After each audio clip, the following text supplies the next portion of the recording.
Hi there everyone, and welcome to Paper Wishes Weekly Webisodes. I'm Sarah Newman and I'm so excited to show you some new edger dies from our friends at Creative Expressions. Today we're going to play with 5 different dies, and as you can see from the packaging, these dies are designed to be cut along the edge of your cardstock to create a really unique cutaway card design. I have 4 projects to share with you today, and these cards will use paper from the Wood and Texture paper pack. This set has 12 coordinating designs in a 12 by 12 inch size. They're double-sided and they have absolutely beautiful patterns. Of course, I'll also be working in some dazzles, both borders and sentiments, and I'm going to use some opal polish as well. So as you can see, we have a lot to explore today, and I'm so glad that you're here. Come play with us. First, let's take a look at each one of our edger designs and how they look cut into a 5 by 6.5 inch blank white card. Now this card size is standard for us here at Paper Wishes, and I've just die cut each of the designs into the front panel of the card so that you can see. And I've lined the inside of my card with black so that this design really stands out. So we'll start with the feather. We also have a rose. There's the hot air balloon, the bumblebee, and finally the teasel. So now that we've seen the designs, let's explore some techniques. Our first card shows how beautifully these dies work along the edge of a card front. And I'm using the teasel die, which as you can see can be positioned so your card goes either vertically or horizontally. So here I've used it horizontally so that when I open my card, I can reveal my Dazzle's message. Now this is a really easy way to create a unique card. So let's take a look at the process. So first I'm going to take my blank white card and cover it with some pattern paper from the Wood and Texture paper pack. Now I know most of you know how to do this, but I have a special tip for this particular technique. So often when I'm covering a card front with pattern paper, I'll use double-sided tape and just place it around the edges. But because I'm going to cut into my card front, I need to make sure the paper is firmly glued all over, especially in the center. So I'm going to use a glue stick for this process, and when I put my glue down, I want to make sure to get all the sides and edges, but also right in the middle as well. Then I'll place my paper on top, smooth it down, and trim around the outside edges. And that's just a much easier way of covering a card front rather than trying to cut the paper to the size of the card and position it on top. So then make sure that your glue is dry, give it a couple minutes, and you are ready to die cut. Now here's the most important thing. Be sure you open your card before you do your die cutting. Otherwise you'll cut through the front panel and the back as well. Then you just need to place your die on the edge. Now I've got my teasel die, and since you can see, it's a little tricky sometimes to tell just from the back which edge is the cutting edge and which is the edge. So I've made a little mark with a permanent pen up here at the top so I can tell at a glance where I want to position this. Now I can position the die itself more toward the fold of my card or more toward the edge of the card. It really just depends on how much of the card front I want to cut away. So then all I need to do is just secure this down with a little bit of tape and run it through my die cutting machine. And then I will have something that looks like this. Now you can see on here, I just need to pull away this portion, and you may need to use some scissors just to snip away that extra bit on there, and then you've got your beautiful card design. Then you can really start to play with the edge that you have here and also with the inside of your card and how you want to line that and where you want your message to go. So let's take a look again at my card. I've added a simple dazzle border here and then a couple dazzles on here as well. A little bit of ribbon and some flat back pearls here just to accent the various swirls on that beautiful edger. Now on the inside, I've got my dazzle greeting, a little bit of off-white cardstock down here, and then again some dazzle borders. Now, of course, before you decorate the inside, you'll want to play with the positioning so your message doesn't compete with this pretty edge, and that's why I made sure that I had enough room to tuck it right up here.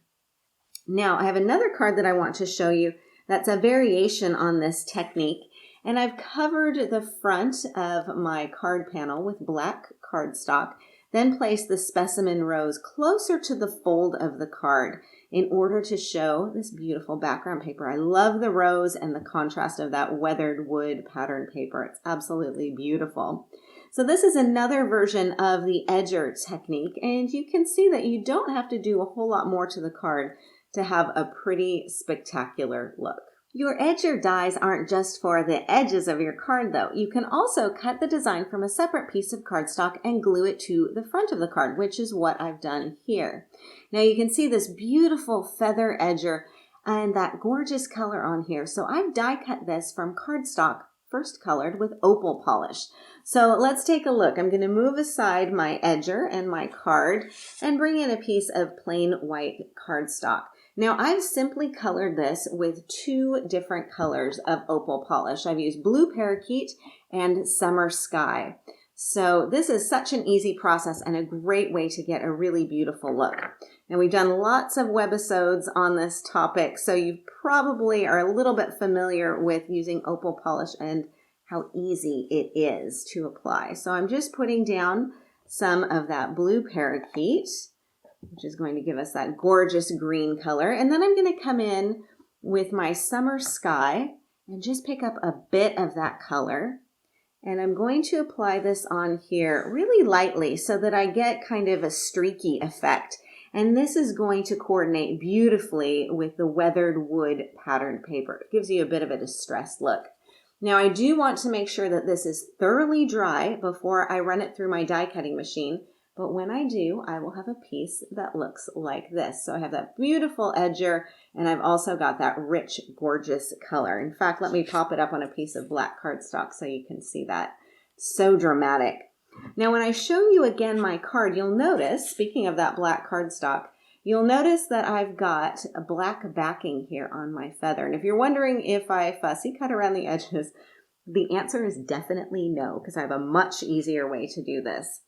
So what I've done is taken a piece of sturdy black cardstock and I put masking tape on the back side of it, then positioned my die on here and ran it through my die cutting machine. So that masking tape is going to hold in all of the innies, but still allow me to pull away the edge piece of this so that I've got that edge, but I've also got all of the innies still connected in there. And then that way, when I put my opal polish piece on top, I have all of the details still kept in here and I'm keeping that beautiful detailed edge. So I wanted to share that easy technique with you. So let me show you again the card here.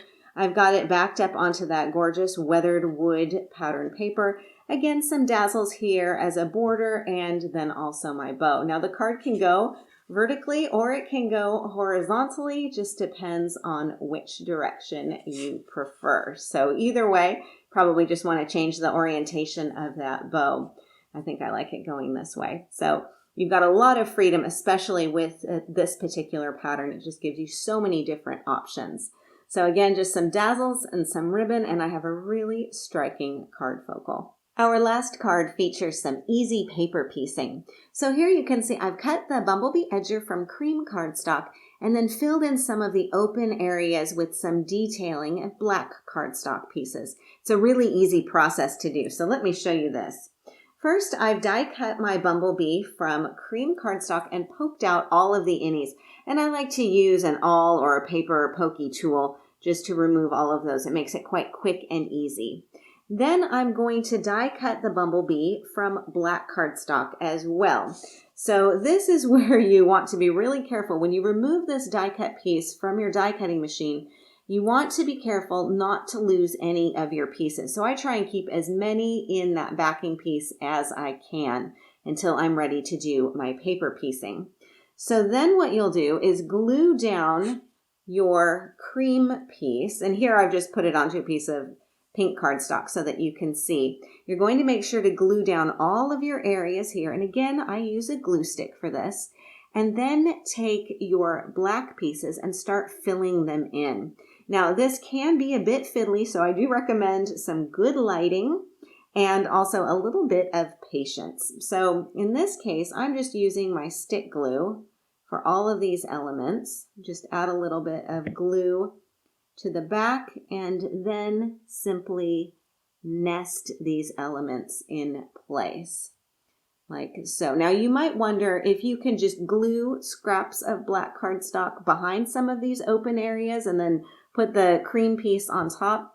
The answer is technically yes, you can, but it will be pretty lumpy. And I found that the paper piecing process, while it can be a little bit fiddly, makes your entire piece a lot smoother and it's not quite so bumpy as having two pieces of cardstock stuck together. So this is a much easier way of getting that really beautiful look. And you can fill in as much or as little of that design as you want to. So let me show you again my card here, and you can see that I haven't filled in, for example, all of the details on the wings, but I have done some of the larger and simpler elements here. And I think it really does help this bumblebee design to stand out even more from that beautiful background paper. So this is our fourth and final card project today. We've looked at creating simple edges, matting our designs, and paper piecing for a dimensional look. And I think you can see just how many possibilities there are with these cool edger dies. Thank you so much for joining me today, and thank you for being a part of the Paper Wishes family. We're really glad you're here with us. I can't wait to see what you create with your edgers. Do be sure to leave a comment. We love to hear what you think.